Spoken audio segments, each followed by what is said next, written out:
Dear students, today we are going to study how every business transaction will affect the balancing of accounting equation.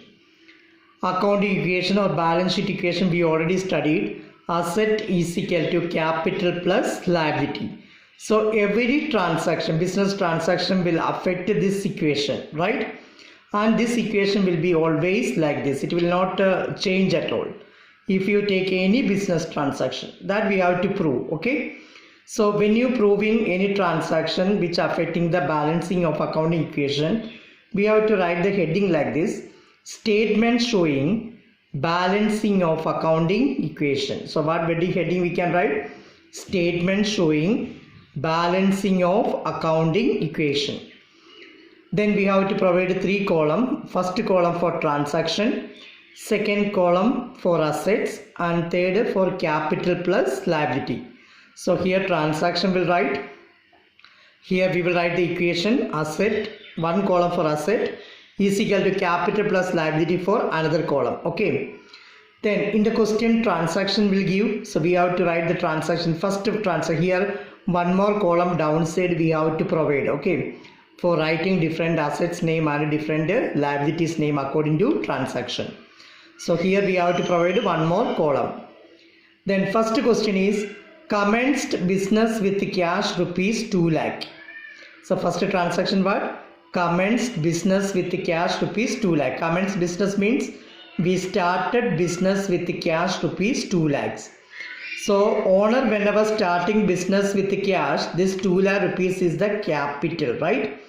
Owner investing money is known as capital. So capital we know it is a liability. So we will write here under the capital heading one more time we have to write capital. How much capital? 2 lakhs. And he bringing us a cash form. We know cash is an asset. So asset side we will write the heading cash. How much cash came to the business? 2 lakhs. Okay. So capital is coming in the form of cash. So cash is a business asset. So asset side we will write cash 2 lakhs. As well as it is a liability, that is capital 2 lakhs. Okay. So here 2 lakh is equal to 2 lakhs.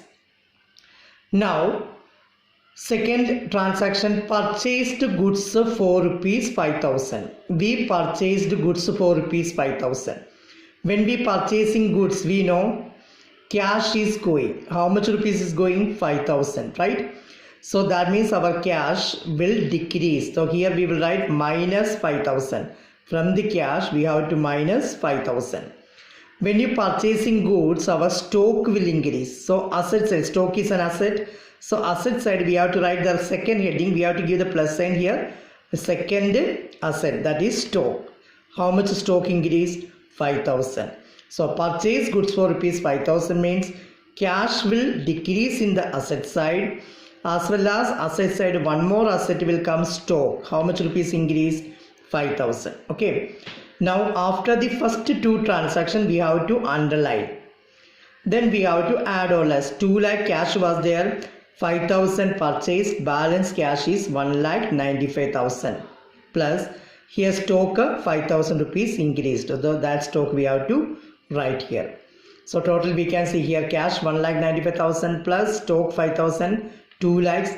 This side also capital, how much rupees? 2 lakhs. This capital we have to brought down here. Okay. We have to total and write here. So this side also 2 lakhs total. This side also 2 lakhs total. That is capital is equal to asset is equal to capital plus liability. Now third transaction, paid salary. We paid salary to the employees. How much rupees? 1,000. So salary means it is an expense for the business.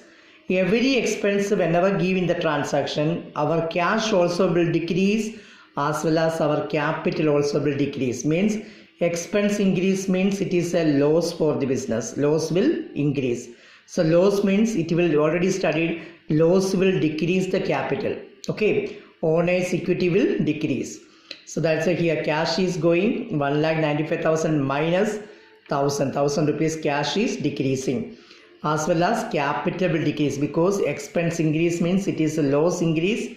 So loss increase means from the capital we have to minus. Okay, 1,000 rupees. So here 1,95,000 minus 1,000, 1 lakh. After first transaction we have to underline, then after every transaction we have to underline and total. So 1,95,000 minus 1,000, 1,94,000 cash. Stock is remaining same 5,000. Capital 2 lakhs minus 1,000, that is 1,99,000. When you are adding here 1,94,000 plus 5,000, asset side is 1,99,000. Liability side also 1,99,000. Okay. Now next one is next transaction, sold goods costing rupees 5,000 for rupees 8,000. Its meaning is 5,000 rupees goods we sold for rupees 8,000. Okay. When you selling goods, we know our stock will decrease. That means stock gone. So how cost price is the stock value. So here when you taking how much rupees goods we sold, 5,000 rupees cost. That means from the stock 5,000 we have to minus. Okay, because 5,000 rupees goods we sold. What price we sold? 8,000. So how much cash we will get? 8,000. So to the cash we will add here 8,000. Okay. So sold goods costing rupees 5,000 for rupees 8,000, meaning is 5,000 rupees stock we sold rupees 8,000. So stock will decrease 5,000 and 8,000 rupees cash is coming to us.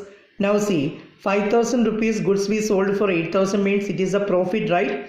How much rupees profit? 3,000 rupees. Whenever profit is there, what will increase? Capital will increase. So to the capital we will add 3,000. Because we have a profit of 3,000 rupees. This 3,000 rupees will increase capital. So we will add it to capital 3,000. Okay. Now 1,94,000, 8,000 cash we received. Total cash is 2,02,000. 5,000 stock we sold. So no stock is remaining now. Is equal to 1,99,000 capital profit. When you adding 3,000 you will get 2,02,000. So add both side is 2,02,000, right? Now next transaction, purchased furniture for rupees 10,000. We purchased furniture. We know furniture is an asset, right? How much rupees furniture we purchased? 10,000 rupees. So what we giving cash? So cash is going from the cash 2,02,000 rupees cash. 10,000 we have to minus because cash is going. Then furniture is an asset, so we have to write a separate heading in the asset side, heading furniture. So under furniture we will write 10,000 rupees furniture came. So 2,02,000 minus cash gone 10,000, balance cash we have 1,92,000. Furniture asset side increased how much? 10,000. Then here no effect, so balance 2,02,000 capital remaining. So when you adding 1,92,000 plus 10,000 furniture, total asset is 2,02,000. Liability side also capital how much is there? 2,02,000. It's equal. Now one more transaction, received commission. Received commission means it is an income. We received a revenue income. So we received commission. Commission received means what we getting cash. So our cash will increase 2,000. So 1,92,000 plus 2,000. 1,94,000 cash. Okay, so received commission means it is an income. Income means it is our profit will increase. Profit increase means it will capital will increase because profit will go to the owner. So capital will increase. So 2,02,000 plus commission 2,000 is a profit for us this year. So capital will increase. 2,02,000 plus 2,000, 2,04,000. So when all transactions get over, final total you have to find out. Here cash is 1,94,000. Then furniture is 10,000. So 1,94,000 plus 10,000, 2,04,000. This side also capital is how much? 2,04,000. So you can see asset is equal to capital plus liability. This side also equal. So finally we have to rewrite that. Therefore we proved that asset is always equal to capital plus liability. Okay. So this way every transaction, if you take any transaction, this equation will be always balanced. That means asset will always equal to capital plus liability if you take any transaction, any accounting or business transaction. Okay, so first this kind of one question you practice, then remaining classes we will discuss more this kind of questions. Okay, thank you so much.